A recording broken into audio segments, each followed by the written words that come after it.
Here's how to use the beautiful new Lucet Fork from Furls Crochet. This is the new Lucet Fork from Furls Crochet. You can see it has a beautiful ergonomic handle, a hole which you'll need to do the lucette knitting, and these two tines that we'll be winding our yarn around. There are two methods you can use with your Lucet Fork.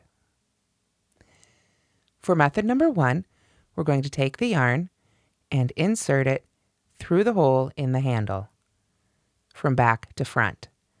You'll want to pull down to leave at least a good 6 inches or so that you've got some yarn end here to work with. Then you can use your hand to secure the yarn on top of the handle. Taking the working end of the yarn attached to your skein, bring the yarn up between the tines and wind it around one fork, then in front of the other fork, and then in front of that first fork again. You can see here we now have one strand around the left fork and 2 strands around the right fork.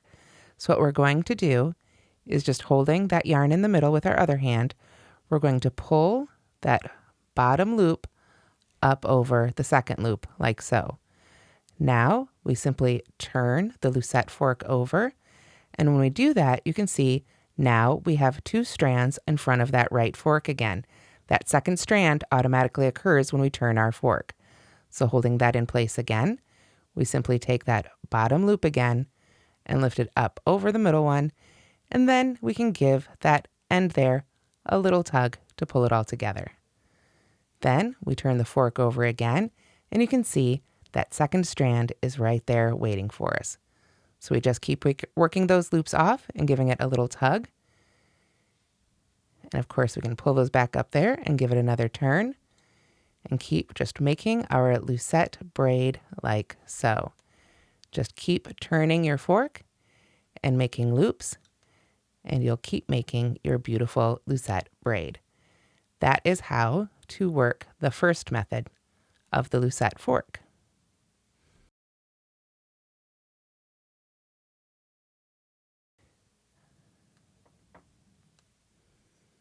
Okay, and then I'm just going to work it for a few minutes for some B-roll using this method.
So here you can see several inches made using that first method.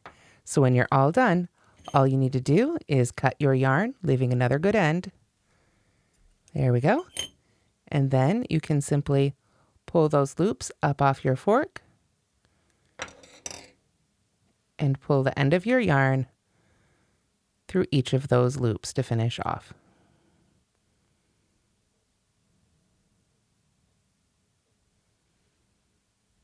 Give it a little tug, and that is the cord you make with method number 1.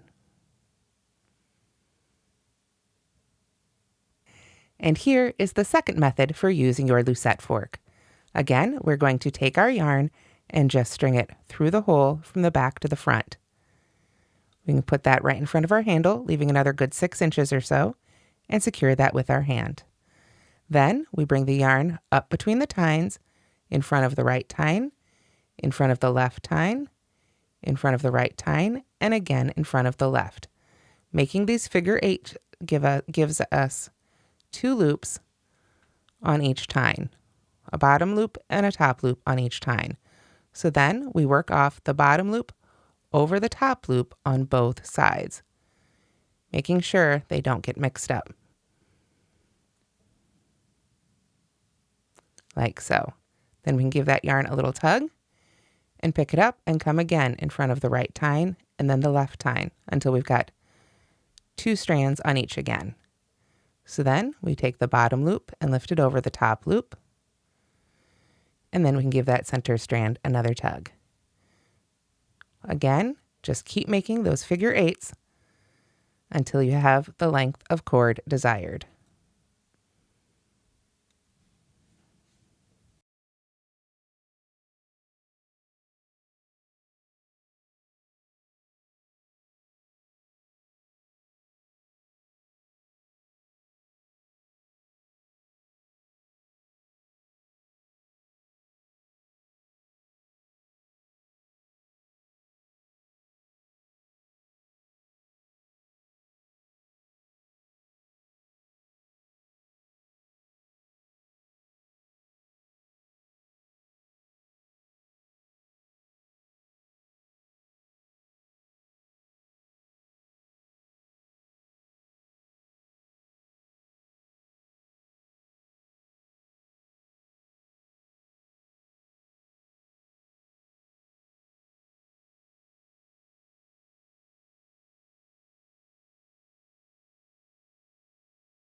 So after you have made the desired length of cord, you can just cut your yarn, leaving another 6 inches or so that you've got a good end there to weave in.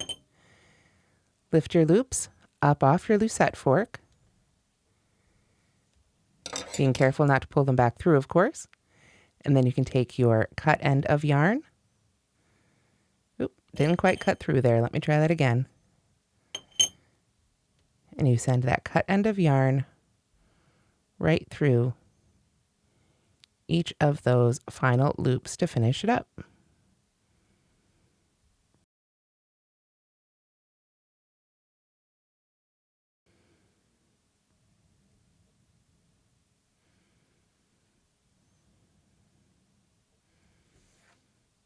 And that is the cord you get with the second method.